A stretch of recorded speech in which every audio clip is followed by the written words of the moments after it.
uno de los padres del rock y del heavy metal en Argentina. Todo un icono tanto dentro como fuera del escenario.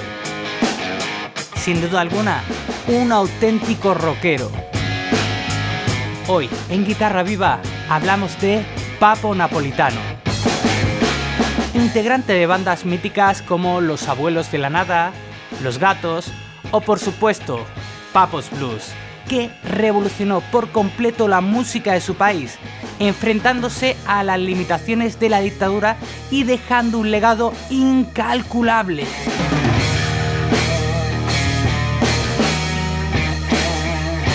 ¿Quieres que te cuente todo acerca del que para muchos fue el mejor guitarrista de rock argentino? Pues ya sabes, quédate y vamos a ello.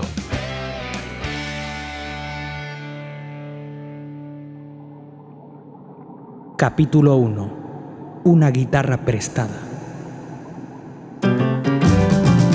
Norberto Aníbal Napolitano, a quien poco después todos empezarían a llamar Papo, nació el 10 de marzo de 1950 en el barrio de La Paternal, en Buenos Aires. Desde bien pequeñito respiró mucha música, ya que su hermana mayor era pianista. Y bueno, era habitual que en su casa sonaran obras de Schubert, Stravinsky, Beethoven o Bach. Ahora bien, pese a nutrirse de estas obras clásicas tocadas al piano, el pequeño Papo se dio cuenta muy pronto de que a él lo que le gustaba era la guitarra. A los 8 años decidió tomar prestada su primera guitarra acústica de un vecino. Y digo prestada porque nunca se la devolvió ni se la pagó. La historia de una de las figuras más grandes del rock argentino empezó con una guitarra robada. Sea como fuere, Papo empezó a dar clases de guitarra y fue aprendiendo nociones básicas. Pero un día, cuando tenía 14 años, se topó con algo que cambiaría para siempre su vida. Escuchó por primera vez en la radio a Little Richard. Quedó absolutamente fascinado por el sonido, por ese rock que salía del aparato de radio y sobre todo por el sonido de aquella guitarra. Entonces lo tuvo claro, necesitaba una guitarra eléctrica. Ahorró algo de dinero y en cuanto tuvo lo suficiente, compró su primera guitarra eléctrica, una Hofner, y con ella empezó todo.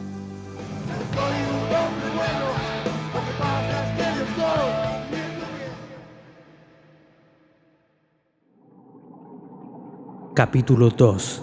El nacimiento de una leyenda. En 1966, Papo formó su primera banda, Los Buitres.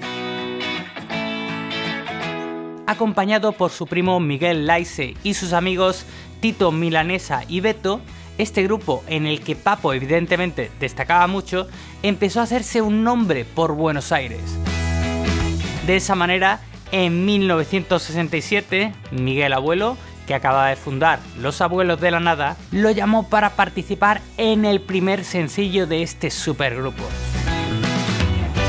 La guitarra de Papo Napolitano se puede escuchar por primera vez en Tema en Flu sobre el planeta.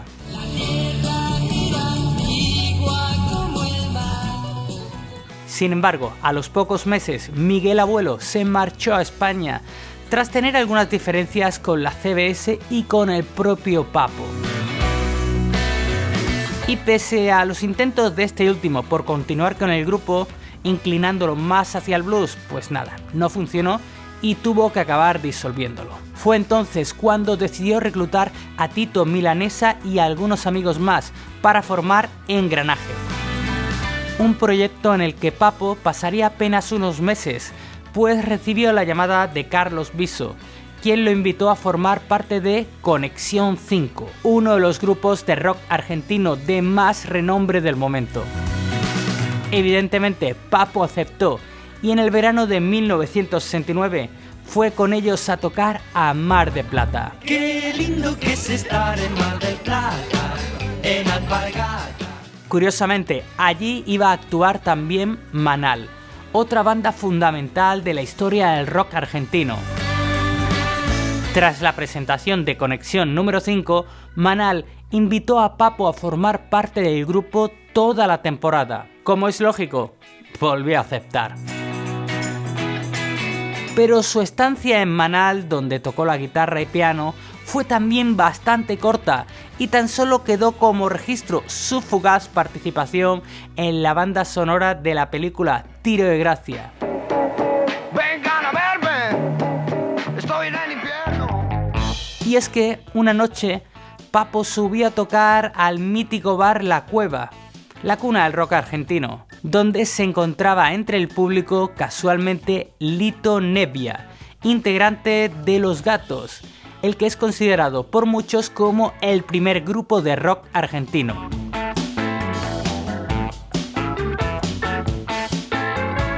La cuestión es que Nebbia le llamó mucho la atención la forma de tocar de aquel chico, tanto que al terminar la actuación lo esperó, se acercó a él y le propuso incorporarse a Los Gatos.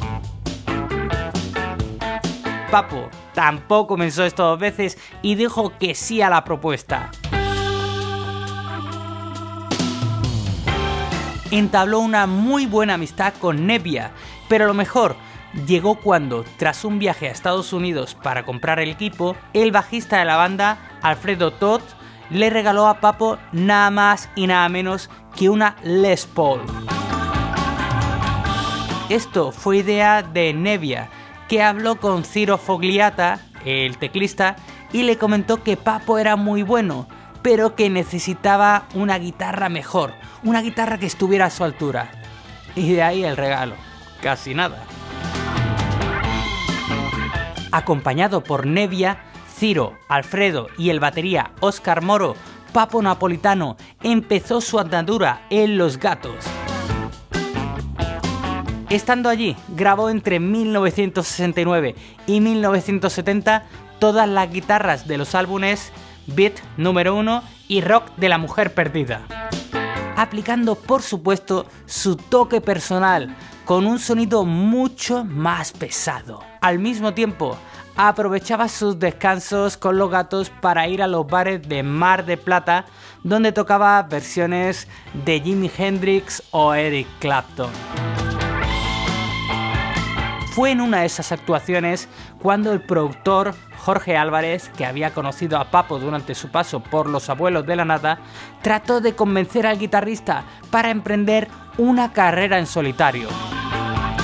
Jorge llevaba insistiendo en esta idea desde que en 1968 le propuso grabar el tema Nunca lo sabrán, que acabó saliendo a la luz en el álbum Pidamos peras a mandioca. Álbum en el que por cierto le acompaña entre otros Luis Alberto Spinetta, del que por cierto tenemos biografía en Guitarra Viva. Finalmente, ante la insistencia del productor, y es que era muy pesado, y aun sabiendo que era una decisión muy arriesgada, Papo lo apostó todo. Dejó Los Gatos y se lanzó a crear su propio proyecto en solitario. ¿Cómo le saldrá? Lo vemos en el siguiente capítulo.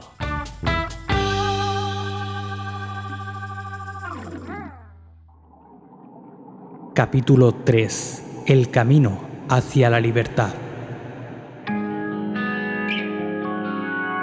Tras reclutar a David Lebón como bajista y a Black Amaya a la batería, fundó Papo's Blues, cuyo primer álbum, que tiene el mismo nombre, salió a la venta en 1971.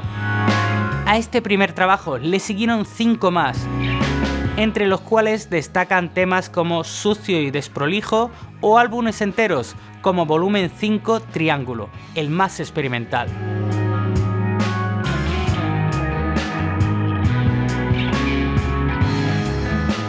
De lo que no hay duda es que Papo's Blues lanzó a su líder al estrellato mediático, algo que la verdad no le sentó muy bien.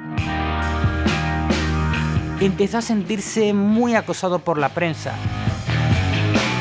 Tuvo que terminar escapando unos meses a Inglaterra, donde nadie lo conocía, y donde entró en contacto con artistas como John Bonham, el batería de Led Zeppelin. Esta primera etapa de Papo's Blues se disolvió en 1977, después de 6 años de actividad en los que el grupo cambió de formación constantemente, contando con músicos como Héctor Pomo Lorenzo o Machi Rufino. Ahora bien, durante esta década de los 70, Papo hizo mucho más aparte de dedicarse a su proyecto personal. En primer lugar, colaboró con Spinetta en 1971 en el álbum Spinetalandia y sus amigos. Después de grabar el disco, Spinetta le regaló su preciada Gibson Dove, una guitarra acústica preciosa. Que bueno, sin embargo, Papo, que no pensaba las cosas dos veces, acabó cambiando por una Les Paul. A los pocos años, Spinetta se enteró de la jugada y la verdad es que no le hizo ninguna gracia. De hecho, desde ese momento, la relación entre ambos se rompió. Y tuvo que pasar mucho tiempo para recomponer esa amistad. Y es que, Papo, no está bien regalar los regalos que te han hecho otras personas. Deberías de saberlo. Llegamos a 1972, año en el que Papo empezó también a colaborar con bandas como Billy Bond y La Pesada del Rock and Roll o Pedro y Pablo. En 1974, Papo decidió marcharse de nuevo a Londres, desentendiéndose por completo de Papo's Blues. En esta ocasión, se quedó allí 2 años, empapándose de la música, del ambiente que había allí y trabajando como lavaplatos en un bar, aunque realmente la experiencia londinense le sirvió para mucho más. Entró en contacto con una escena musical completamente distinta a la argentina, mucho más libre y sobre todo mucho más moderna, y en la que empezaban a aflorar bandas que tenían mucho que decir. Por ejemplo, era el momento de AC/DC o de Motorhead, casi nada. Perdona que pare un momento la historia aquí, pero me gustaría decirte que si te gusta la guitarra te recomiendo que visites guitarraviva.com, donde tenemos gran cantidad de cursos de guitarra, tutoriales, masterclasses, bueno, todo para que disfrutes al máximo de la guitarra y lleves tu manera de tocar al siguiente nivel, incluso si aún no sabes tocar. Te esperamos allí, en guitarraviva.com. Sigamos ahora con Papo Napolitano. En 1976, Papo abandona Europa y decide volver a Argentina, donde se encuentra con una dictadura, la de Videla, que limitaba aún más la escena en Argentina. Por esta razón, no se lo pensó 2 veces cuando Alejandro Medina, el bajista de Manal, le propuso irse a Brasil para buscar un baterista con el que formar un nuevo grupo. El baterista elegido fue Rolando Castelo Jr. y el grupo, que vio a la luz a principios de 1977, se llamó Aeroblues. Con esta nueva banda buscaron un sonido más pesado, creando atmósferas oscuras y densas, al estilo de Black Sabbath, por decirlo de alguna manera. Viajaron a Argentina, donde tras un debut, la verdad, desastroso, debido a la falta de ensayos, se encerraron en el estudio para grabar Aeroblues. Este álbum recibió muy buenas críticas, las cuales han ido aumentando con el paso del tiempo, convirtiéndose en una obra muy influyente dentro del hard rock y el heavy metal argentino. Aún así, fue el primer y único trabajo de la banda, ya que la presión de la dictadura hacía muy difícil que en el grupo se pudiera prosperar, por lo que Aeroblues acabó disolviéndose en 1978. Inmediatamente después volvió a reflotar Papo's Blues y lanzó Volumen 7, que los llevó de gira por Europa.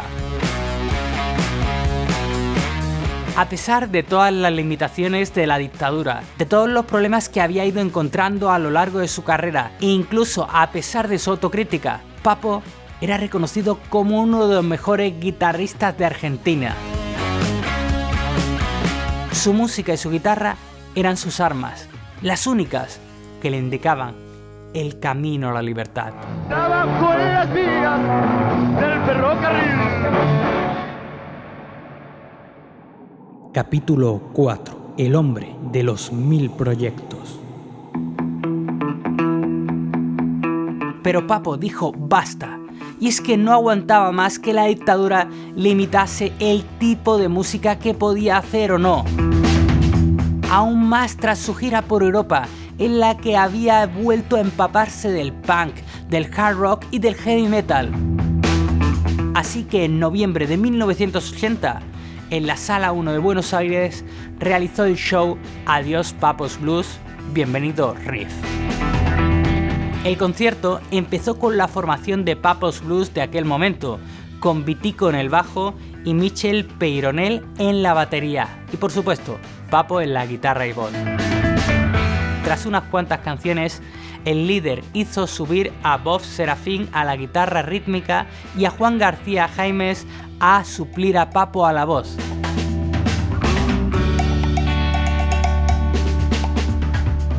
Sin embargo, esta última incorporación no terminó de gustar del todo al público, que echaba de menos una mayor presencia de Papo, por lo que el vocalista Jaimes terminó renunciando.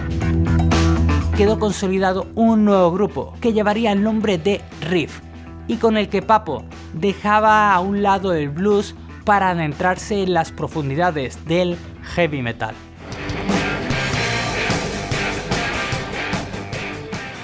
En 1981, la banda presentó el álbum debut Ruedas de Metal, álbum que, pese a su mejorable sonido, tuvo bastante buena difusión, en buena parte gracias a que algunos temas estuvieron acompañados por videoclips, algo que era totalmente innovador en la Argentina de esa época.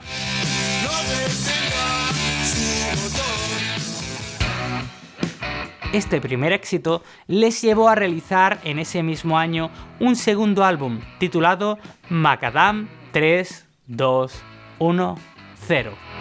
Un álbum con mucho mejor sonido que el anterior, sin duda alguna.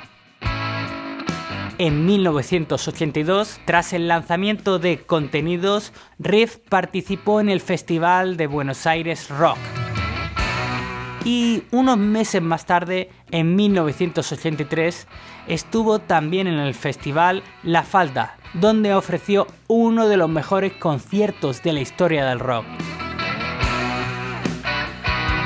Lo más novedoso de Riff estaba en los directos, donde ofrecían espectáculos que no se habían visto jamás en una banda argentina. De uno de esos directos salió el disco En Acción. Ahora bien, esto tenía también una parte muy negativa, ya que el público no estaba aún acostumbrado a shows con sonidos tan pesados y contundentes, y a veces confundía el hard rock con la violencia. Precisamente con la intención de calmar al público, a finales de 1983, el grupo organizó un concierto en Ferro, bajo el lema Riff acaba el año sin cadenas. Atención, Riff en Ferro. Sin embargo, la situación acabó totalmente descontrolada. Los asistentes invadieron el escenario, destrozaron todo e incluso agredieron a un integrante del grupo. Después de ese concierto, Riff se disolvió. Pero este tropiezo tampoco frenó las ansias creativas de Papo, que en 1984 volvió a subirse a un escenario, esta vez al mítico Estadio de Obras, para grabar el álbum en directo Papo en concierto. En 1985 viajó a Brasil, donde participó junto a su antiguo compañero Rolando Castelo en uno de los álbumes de la banda Patrulha do Espaço. Y a continuación regresó a Argentina, donde lideró el ansiado regreso de Riff.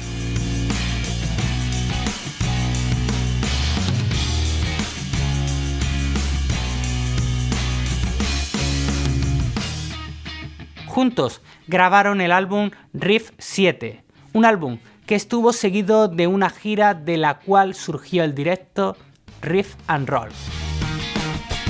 Pero esta nueva reunión de Riff no duró mucho y 2 años después, en 1987, Papo formó un nuevo grupo llamado Papo y Hoy No Es Hoy,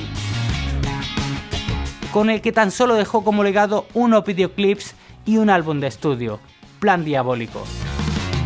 Sin embargo, el disco no tuvo mucha repercusión y Papo abandonó para marcharse a Estados Unidos con el fin de crear un nuevo proyecto, para el cual incluso ya tenía nombre, Widowmaker. La inquietud creativa de Papo era a veces desconcertante.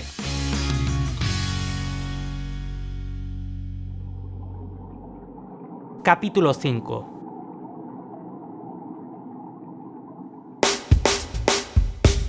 En 1990, Papo reeditó los temas que había grabado en Brasil junto a Cabeza de Martillo, la única canción que salió del proyecto Widowmaker.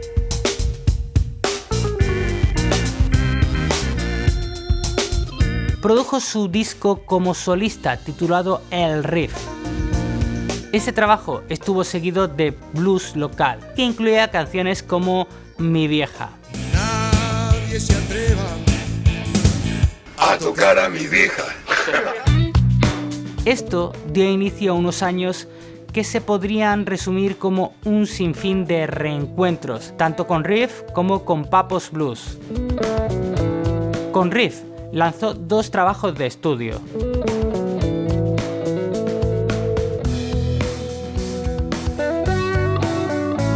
Con Papo's Blues tampoco se quedó atrás y fueron también 2 álbumes los que lanzaron en esta década de los 90.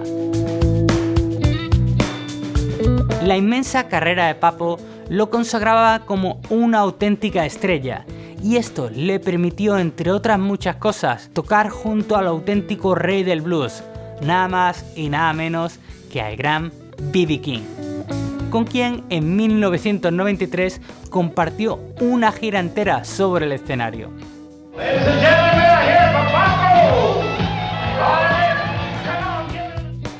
Sin un segundo de descanso, llegó el año 2000, año que arrancó con el disco Papo y Amigos, un merecido homenaje a la trayectoria del guitarrista, en la que participaron figuras como Andrés Calamaro o incluso su propio hijo, Luciano Napolitano.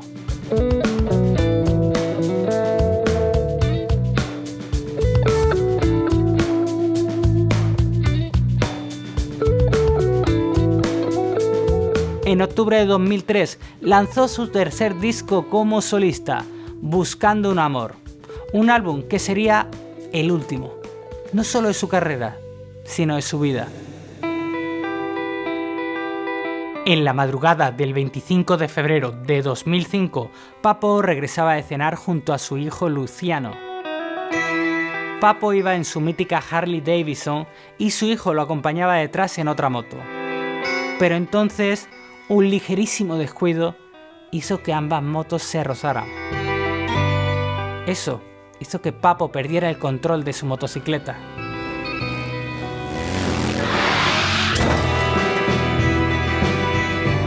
Todo acabó. Se apagó la luz de Papo.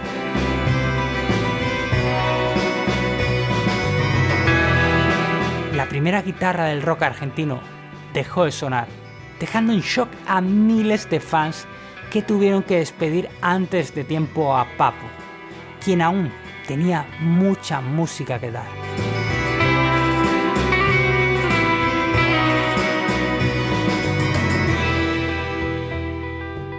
Y bueno, hasta aquí la historia de Papo Napolitano, sin duda el padre del hard rock y del heavy metal en Argentina, capaz de enfrentarse a una dictadura para poder expresarse a través de su propia música. Espero que te haya gustado el vídeo, y si es así y tú también quieres llegar a ser una estrella del rock como lo fue Papo, pues te recomiendo que visites la web de guitarraviva.com, donde tenemos cursos, tutoriales, masterclasses, bueno, todo lo que necesitas para desarrollarte como un gran guitarrista y sobre todo para disfrutar al tope de tu guitarra. Nada más, nos vemos en el próximo vídeo o en Guitarra Viva, donde si no...